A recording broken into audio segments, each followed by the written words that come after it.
Hi గారు, welcome to our channel. ప్రస్తుతం మనతో పాటు దాము బాలాజీ గారు సీనియర్ జర్నలిస్ట్ ఉన్నారు. వారితో ఒకసారి మాట్లాడదాం. సార్ నమస్కారం సార్. నమస్తే. సార్ మహారాష్ట్రలో మొన్నే ఎలక్షన్స్ అయిపోయాయి సార్. ఇప్పుడు కొన్ని చోట్ల బ్యాలెట్‌తో రీకండక్ట్ చేస్తున్నారు సార్ ఎలక్షన్స్‌ని. ఎందుకు అంటే ఈవీఎం ట్యాంపరింగ్ జరిగిందని ఆరోపణలు వచ్చిన నేపథ్యంలో ఈ విధంగా చేస్తున్నారని చెప్పేసి వార్తలు వస్తున్నాయి సార్.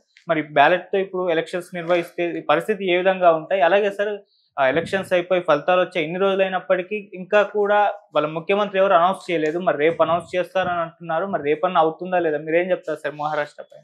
ఈవీఎంల మీద ఎప్పటి నుంచో కూడా అనుమానాలు అయితే ఉన్నాయి. గతంలో కూడా చంద్రబాబు లాంటి వాళ్ళు కూడా ఈవీఎంల వల్లనే జగన్ ఈ స్థాయిలో గెలిచాడనేది కూడా ఆయన చెప్పాడు. అవును. సో ఆ తర్వాత ఆయన ఇప్పుడు గెలిచిన తర్వాత జగన్ చెప్తున్నాడు అలాగే. అట్లాగే మొన్న కూడా సుప్రీంకోర్టు కేఏ పాల్ పిటిషన్ వేసినప్పుడు గెలిచినప్పుడేమో ఈవీఎంలు తప్పు లేదంటారు, ఓడిపోయినప్పుడేమో ఈవీఎంలు తప్పు అంటారు అని పిటిషన్ కొట్టేసింది. బట్ మొన్న హర్యానా మహారాష్ట్ర ఎన్నికల తర్వాత ఏడీఆర్ కానీ అసోసియేషన్ ఫర్ డెమోక్రటిక్ ఇది కానీ తర్వాత కొన్ని సంస్థలు సీనియర్ సిటిజన్స్ ఇలాంటి సంస్థలు సిటిజన్స్ కలెక్టివ్ ఇలాంటి సంస్థలు దీని మీద రీసెర్చ్ చేశాయి. మొత్తం అసలు ఏమేమి ట్యాంపరింగ్ ఎలా జరుగుతుంది ఏంటి రీసెర్చ్ చేసి వాళ్ళు కొన్ని చెప్పారు. అందులో మనం ఆల్రెడీ ఒక టాపిక్ చెప్పుకున్నాం. మహారాష్ట్రలో 5:30కి అంతా కూడా ఓటింగ్ మామూలుగా అయిపోతుంది. కానీ క్యూలో ఉన్నారు కాబట్టి వాళ్ళని 11:30 వరకు అలో చేశారు. సో 5:30కి నుంచి 11:30కి మధ్య గ్యాప్ ఓట్ల శాతం తీసుకుంటే 7.87% అంటే దాదాపు 8% ఆ గ్యాప్లో పెరిగింది. ఓవరాల్ ఇది తీసుకుంటే 76 లక్షల ఓట్లు అక్కడ పెరిగింది. అది ప్రాక్టికల్గా సాధ్యం కాదు. ఎందుకంటే క్యూలో 1000 మంది ఆ టైంకి ఉన్నా కూడా 1000 మందికి 6 గంటలు 7 గంటలు పడుతుంది.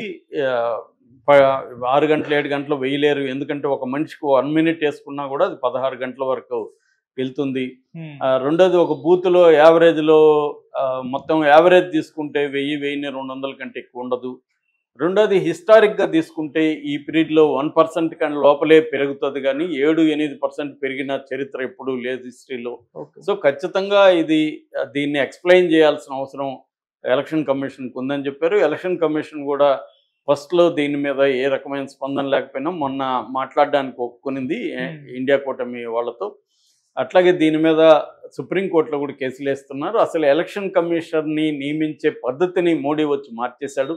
అంతకుముందు ఎలక్షన్ కమిషన్ నియమించే దాంట్లో ప్రధానమంత్రి, ఒక క్యాబినెట్ ర్యాంక్ మంత్రి, ప్రతిపక్ష నాయకుడు, సుప్రీంకోర్టు న్యాయమూర్తి ఇంతమంది ఉండేవాళ్ళు. ఇప్పుడు కేవలం ప్రధానమంత్రి, క్యాబినెట్ మంత్రి, తర్వాత ప్రధాన ప్రతిపక్ష నాయకుడు ముగ్గురే ఉంటున్నారు. ముగ్గురులో ఇద్దరు మాటే చెల్లుతుంది. ఇద్దరు వీళ్ళే కదా, మోడీ అండ్ వాళ్ళ మంత్రి. కాబట్టి వాళ్ళు అనుకున్ననే ఎలక్షన్ కమిషనర్లుగా ముగ్గురిని నియమిస్తే మోడీ చెప్పిన మాటే వాళ్ళు వింటారు. ఇది అట్లాగే సుప్రీంకోర్టు జడ్జెస్ కూడా ఇదే జరుగుతుంది చీఫ్ జస్టిస్ విషయంలో కూడా. అందుకని ఇప్పుడు ఆ కేసు పెండింగ్లో ఉంది. సంజయ్ ఖన్నా, మన చీఫ్ జస్టిస్ సంజయ్ ఖన్నా కూడా నేను ఇది వాదించను, ఎందుకంటే నా నియామకం కూడా దీంట్లో కిందకి వస్తుంది కాబట్టి నేను ఇది వాదించను, నేను ఇది విచారించను, వేరే బెంచ్కి ఇస్తానని చెప్పి ఆయన కూడా అన్నాడు. సో ఇది చాలా సీరియస్ ప్రాబ్లం. ఎందుకంటే రేపు జమిలీ ఎన్నికల్లో కానీ ఇదే జరిగితే ఇంకా ప్రతిపక్షాలు అసలు కంటెస్ట్ చేయడమే వేస్ట్, మూసుకుని ఇంట్లో కూర్చుంటే బెటర్ అన్న పద్ధతిలో పరిస్థితి అయితే వచ్చింది. దేశవ్యాప్తంగా ఈవీఎంల మీద అయితే అందరికి అనుమానాలు ఉన్నాయి. ఈవీఎంలను ఎలా ట్యాంపరింగ్ చేయొచ్చో మొన్న కూడా ప్రదర్శించి చూపించారు. కాబట్టి ప్రపంచవ్యాప్తంగా కూడా ఎలన్ మస్క్ లాంటి వాళ్ళు కూడా ఈవీఎంలు వద్దని చెప్తున్నారు. టెక్నాలజీ గురువు అయిన, టెక్నాలజీలో కింగ్. సో అలాంటి వాళ్ళే ఈవీఎంలు వద్దంటున్నారు. రెండోది ప్రపంచవ్యాప్తంగా ఎక్కడ కూడా పెద్ద దేశాల్లో ఈవీఎంలు వాడట్లేదు, ఓన్లీ కొన్ని చిన్న చిన్న దేశాల్లోనే వాడుతున్నారు. అట్లాంటిది అతిపెద్ద డెమోక్రటిక్ కంట్రీ అయిన ఇండియాలో ఇది వాడడం కరెక్ట్ కాదనే అభిప్రాయాలు ఉన్నాయి. అయితే బ్యాలెట్ బాక్స్లో ఉండే సమస్యలు బ్యాలెట్ బాక్స్లో కూడా ఉన్నాయి. ఏదేమైనా దీనికి వ్యతిరేకంగా ఇప్పుడు మహారాష్ట్రలో పెద్ద ఎత్తున ఉద్యమం మొదలైంది ఈవీఎంలని వాడకూడదని. అందులో ఒక విలేజ్ చాలా సంచలనమైన నిర్ణయం తీసుకుంది. ఆ విలేజ్ ఏంటంటే మళ్ళీ బ్యాలెట్ బాక్స్ పద్ధతిలో తాము ఓట్లు వేస్తాము స్వతంత్రంగా అనే ఒక నిర్ణయం తీసుకుంది. ఆ విలేజ్ ఏంటంటే మల్షీరాస్ అనే ఒక కాన్స్టిట్యుయెన్సీ ఉంది సోలాపూర్ జిల్లాలో. ఈ మల్షీరాస్ కాన్స్టిట్యున్సీలో మర్కర్వాడి అనే ఒక గ్రామం ఉంది. ఆ గ్రామంలో 2000 ఓట్లు ఉన్నాయి. మొన్న ఎలక్షన్లో 1900 ఓట్లు పోలయ్యాయి. అందులో సిట్టింగ్ ఎమ్మెల్యే రామ్ సత్పుతే అనే సిట్టింగ్ ఎమ్మెల్యే బీజేపీ, ఆయనకు పోటీగా ఉత్తమరావు జన్కడ్ అని మహారాష్ట్ర మహా వికాస్ అగాడి అంటే ఇండియా కూటమి తరపున ఉత్తమరావు అని ఆయన అక్కడ నిలబడ్డాడు. మామూలుగా అయితే ఆ విలేజ్ అంతా కూడా ఉత్తమరావు కులం విలేజ్ అనమాట. దన్కడ్ అనే ఒక కులం ఉంటుంది, ధన్కాడ్ అని అంటారు అనమాట. ఆ కులానికి సంబంధించిన వాళ్ళు జనరల్గా అయితే ఆల్మోస్ట్ 95% ఆయనకే పడాలి ఓట్లు. కానీ ఈసారి ఏమైందంటే ఆయనకి 95% పడలేదు. ఓన్లీ 1003 ఓట్లు మాత్రం ఆయనకు వచ్చాయి. 843 ఓట్లు బీజేపీ అభ్యర్థి రామ్ సత్పుతేకి పడ్డాయి. ఇది వాళ్ళు షాక్ అయ్యారు.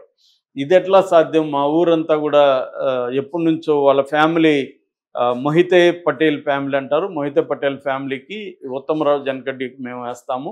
అలాంటిది ఈయనకి ఎలా ఇన్ని ఓట్లు పోల్ అయినాయి అనేది వాళ్ళకి ఆశ్చర్యమైంది. వాళ్ళు ఎలక్షన్ కమిషన్కి వెళ్ళి ఆ డేటా ఇవ్వమంటే వాళ్ళు ఇవ్వలేదు. దాంతో వాళ్ళు ఏం నిర్ణయం తీసుకున్నారంటే ఈసారి బ్యాలెట్ బాక్స్ పద్ధతిలో రీఎలక్షన్ చేద్దామని నిర్ణయించుకున్నాడు. తహసీల్దార్ని కలిసి అడిగారు, మీరు కండక్ట్ చేయండి, మీ గవర్నమెంట్ ఆఫీసులను పెట్టండి అంటే వాళ్ళు దానికి ఒప్పుకోలేదు. ఒకసారి ఎలక్షన్లు చట్టబద్ధంగా జరిగినాక రీఎలక్షన్ అనేది ఎలక్షన్ కమిషన్ తీసుకోవాల్సిన నిర్ణయము. ఎలక్షన్ కమిషన్ తీసుకోకుండా మేము ఆ నిర్ణయం తీసుకోలేము, మేము మీకు మా అధికారులని ప్రొవైడ్ చేయలేమని వాళ్ళు రిజెక్ట్ చేశారు. దాంతో వీళ్ళు వచ్చి వీళ్ళే ఎలక్షన్ కమిషన్ డ్యూటీస్ అంతా కూడా వీళ్ళే ప్లాన్ చేసుకొని వీళ్ళే బ్యాలెట్లని అందరి పేర్లు ముద్రించి మళ్ళీ ఎలక్షన్లకు సిద్ధమైపోయారు.